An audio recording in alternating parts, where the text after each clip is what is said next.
G'day YouTube, Warbles on a lot here. What you're looking at is wattle-seed hanging in pods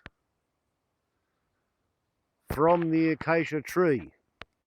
One of thousands on the 100-acre endangered species sanctuary regrowth forest that I'm paying rates on. There's a lot of people have been laughing at me for a long time because they might be farming sheep, they might be farming cows, they might be farming wheat, they might be farming cotton, they might be farming some other things, and I'm not farming anything. What I've got is wattle trees, 40 feet high, and every year they produce these seeds. And you know what?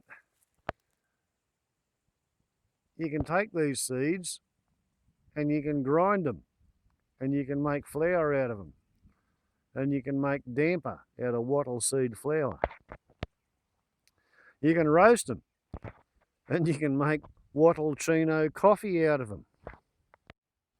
Here we have a wattle tree in my front yard.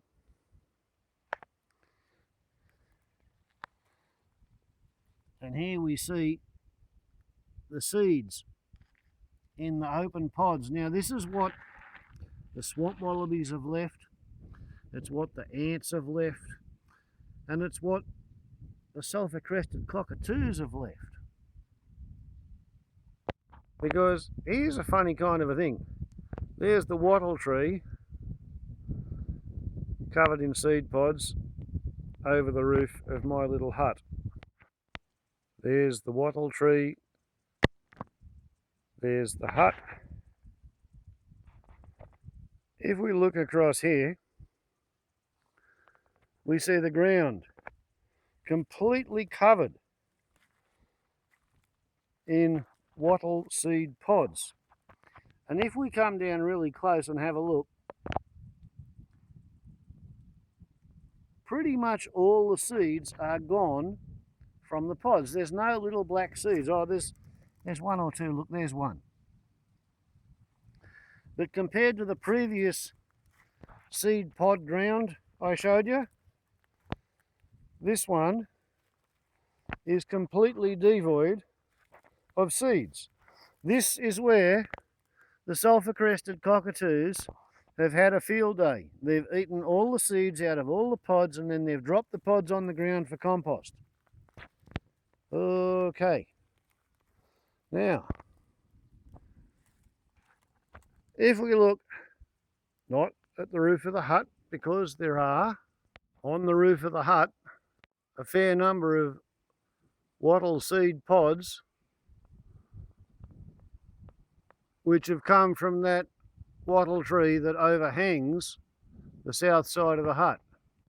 Instead, taking our bearings from the seedless pods on the ground, looking at the hut, which has had seed pods de-seeded and then dropped onto its roof.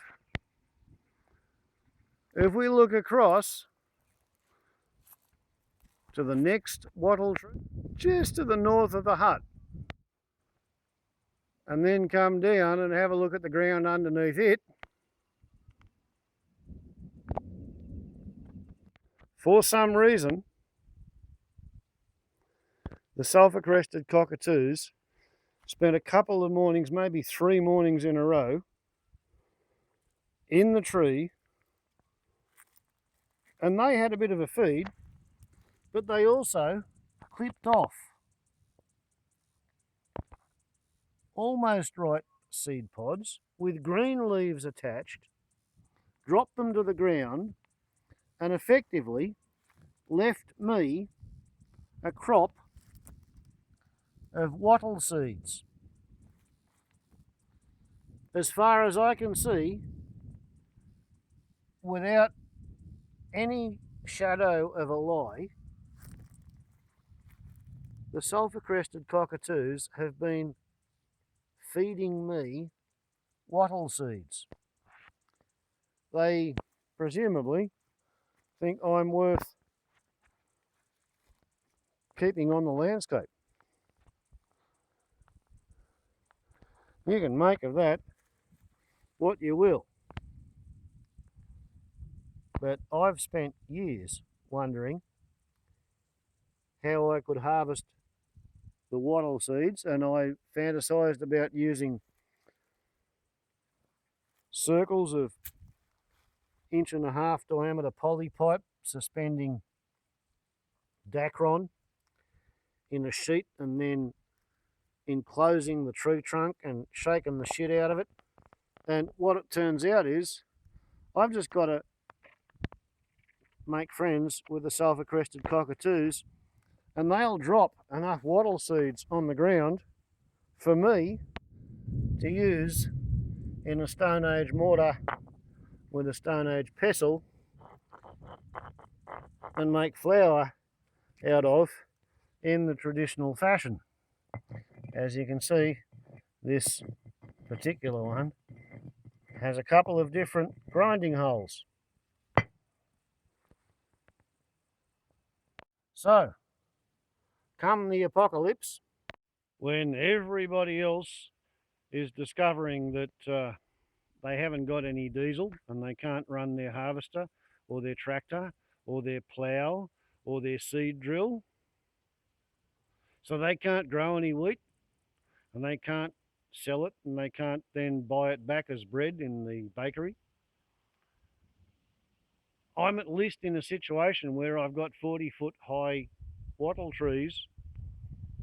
I've got 6-foot high wattle trees, and they're all going to be producing wattle seeds. And if I'm as bright as a pre-1788 Aborigine, I should be able to make damper out of that. Yeah?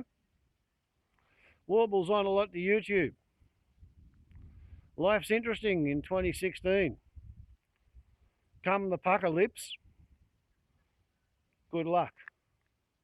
Ciao.